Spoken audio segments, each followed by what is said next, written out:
एक आई आपल्या मुलांना तळहाताच्या फोडाप्रमाणे जपते, त्यांची स्वतःच्या जीवापेक्षा जास्त काळजी घेते, त्यांच्यासाठी जीव द्यायलाही तयार असते। आईसाठी मुलं म्हणजे जगातील सर्वात महागडे हिरे, अशी अनेक उदाहरणं आपण आजवर पाहिले असतील। पण आईच्या नावावर कलंक असलेल्या या 40 वर्षीय महिलेनं आपल्या नवीन प्रियकरासाठी पोटच्या मुलांसोबत जे कृत्य केलंय, जे एकूण राज्यासह संपूर्ण देश हादरला आहे। अमीनपूर तेलंगणा येथे 22 मार्च रोजी घडलेली ही घटना। पण या संपूर्ण प्रकरणाचा उलगडा काल 19 एप्रिल रोजी झाला। रंजिता असं या महिलेचं नाव आहे। संपूर्ण बातमी अशी की 6 महिन्यापूर्वी रंजिता एका कार्यक्रमासाठी गेली होती।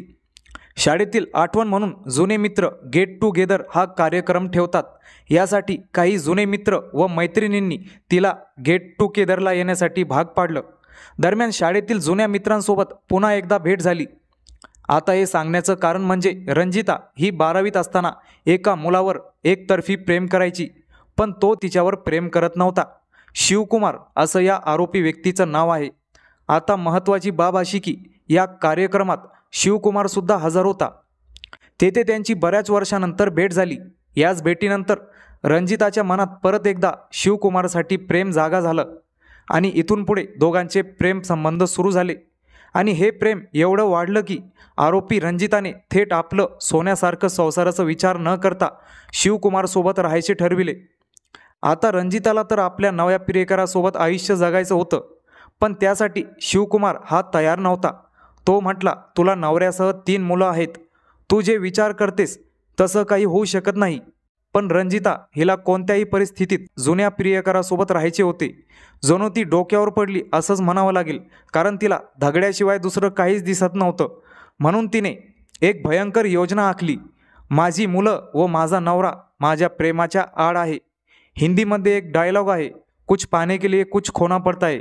पण या हरामी महिलेनं प्रियकर को पाने के लिए नवऱ्यासह पोटच्या 3 मुलांना संपवण्याचाच निर्णय घेतला। कारण या बाप लेकासह चौघांना मारून शिवकुमारसोबत आपल्याच घरात राहून नवीन मुलं पैदा करून नवा संसार थाटू असा विचार तिने केला होता। आणि जो विचार तिनं केला त्याचप्रमाणे करूनही दाखविलं। 22 मार्च रोजी संध्याकाळी परिवाराला जेवणासाठी खिचडी बनवली।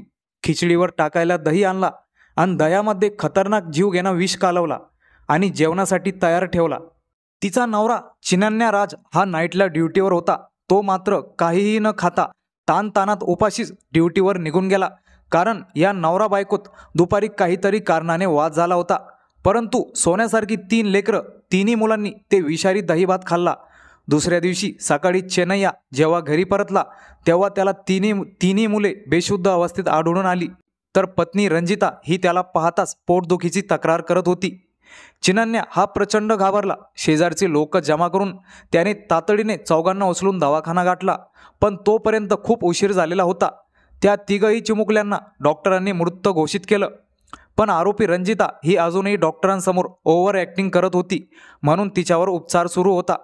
दही खाल्ल्याने 3 मुलांचा जीव गेला अशी बातमी पसरताच तेलंगणा पोलिसांनी ज्या ठिकाणाहून दही आणला होता त्या दुकानाला सील करून त्या दहीमध्ये खरंच विष आहे का तिचे नमुने चेक करण्यासाठी लॅबला पाठवले, परंतु त्यात काहीही आढळलं नाही। पण आता प्रकरणाची गंभीरता पाहता पोलिसांना मुख्य कारण शोधून काढणं भागच होतं। आणि विशेष म्हणजे आरोपी रंजिता हिचं वय 40 असल्यानं पोलिसांना तिच्यावर संशय नव्हताच।